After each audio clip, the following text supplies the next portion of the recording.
Was Glasses always one of the most ridiculous human beings of all time? Yes. Yeah. Would he always just argue with you just for the sake of doing it? Yeah, God put Glasses Malone here on earth to argue with everybody, to have his definitive points to everything. Yes. Sometimes I feel like he takes positions just because he knows everybody disagrees with him, and he's comfortable. I think he should have been like the biggest battle rapper, because that nigga rebuttal game is crazy. Oh, it's crazy. Yeah, shout out to G. Even though his brother still managed me to this day, Pooh. So, we locked in for life, so I always appreciate I love them. Glasses. He's one of my favorite human beings alive. Him and I he'll call me just to argue. Yeah. I look at, so like sometimes I'll be in the middle of some shit and something in pop culture will happen, and it'll be like G Malone's calling. I'll be like, this is a 30-minute bare minimum conversation every 45. time. So I'm like, sometimes I can't answer. I'm not in the position to pick up the Glasses Malone call because it's like it's a commitment. Yeah, for sure. Yeah, that's for sure a commitment. I remember we had a conversation on a podcast like 2 years ago, and he was like, we had a disagreement, and I'm not a big Drake fan. Never been a big Drake guy, but he said Drake isn't hip hop, and then I was like, what do you mean he's not hip hop? I bet everybody he makes hip hop music, now. But now it aged like fine wine. Yeah, which is crazy. He's been saying that forever. He's been saying that when he was signed to Cash Money. Yeah, that's crazy. When Glasses was signed to Cash Money, honestly, that's the reason why he never did a song with him. G is particular, and they thinking like, oh, this not because he's a street dude. It's like, nah, G just like that. If you know G, you know. Right. If you know, you know. Nah, it's crazy. It's wild too, because that era of like you said, the Black Wall Street, I think of guys like Glasses, Rockstar. There was just that whole era. Nip, obviously, early Nip. Yeah. That was kind of like the era that you came up in, was like the new West Coast. The new West, yeah. And that was, there wasn't, the only person who got the cosign was earlier on was The Game, right? He was kind of the last guy to get a big cosign, which worked out for him. But I remember there was a lot of animosity towards some of the OGs for not necessarily fully embracing that era of what was going on. Honestly, I was just talking to Julio G about this. You know what I mean? I just think it was a disconnect. Nobody really had a line on the order cash per se, except only a few dudes. Right. Like, so nobody can really, Because I remember interviewing Nipsey about it, because Nipsey was very, very vocal about that shit. No, yeah, because it was like, it seemed like they wasn't trying to throw the rope down. And it's like, they don't owe us anything. But when we look at other regions and other coasts, we was like, bro, look what they doing. They co-signing, they young dudes, right. Especially if they dope. Especially we out here making noise by ourselves, you should have did it. Like, I just remember that whole movement was, so G Malone, Bishop, Maestro, Bad Luck, Problem, Lil Bam, Nip, of course, I said that, Topic. There was even like, what was the Mexican cat's name? Bishop. Omar Cruz was on? Omar Cruz. Omar Cruz was popping, for sure he was. He was super big. Can't forget about him.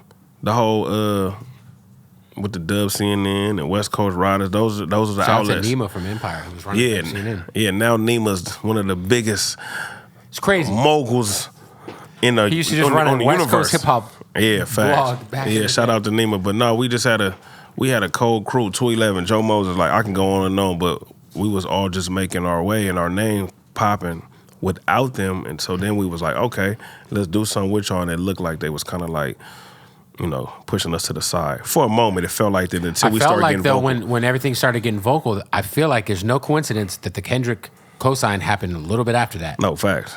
Because I remember... Then it was like, I'm looking for this cat named Kendrick Lamar. It happened. It almost was in like a 3-month... Like when Nipsey started getting super vocal about it, and because I had him on my show, and I remember he had something he had said in, like, I don't know if it was a magazine or something, but then we talked about it, but it felt like within like 2 or 3 months, then like you said, the Dr. Dre on Big Boy, I think it was on Big Boy, right? It was on Big Boy. He called in, he was like, I'm looking for this cat in Compton named Kendrick Lamar. We was all going crazy, like, oh, that's Dot. And then from there, it was up. Just insane. Yeah. And it's crazy too, because like now fast forward, it's like, I was just talking with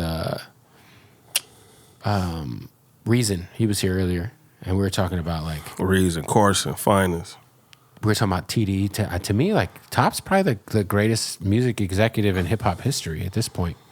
Because if you think about, in terms of just the the conduct, the lack of bullshit.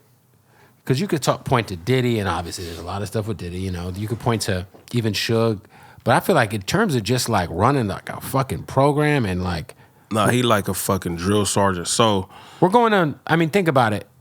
What year did J-Rock sign to Warner? 08? 07? Oh, I think it was 08. When did the record with Game drop? 08, 09? It was like 08, 09.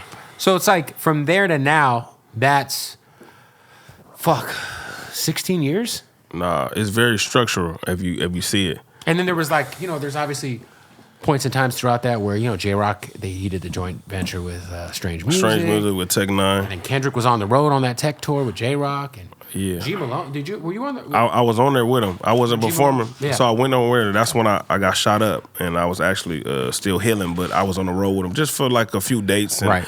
I remember Dot on that tour, and he took Q. It was like Top had this crazy setup. Like everybody piggybacks off each other. His setup was insane. It's incredible. It's like a genius. Because Q ended up being Kendrick's hype man. Exactly. Yeah. And then when they was on tour, so they was a song called Michael Jordan. It started cracking. Well, there was the Michael Jordan song, yeah. No, but it was cracking on the tour. Oh yeah. With Tech. Yeah. And that started cracking. So it just seemed like they piggyback over each other. And then boom, last but not least, then it was Soul to crack. But the dynamic of how he runs his business is dope. It was almost like the old Cash Money, how TD would be featured on everybody's shit, but nobody would be featured on TD. If you notice, early Cash Money was always Hot Boys featuring the Big Timers and all that. No, they never. No, you're right. And that was a dope structure.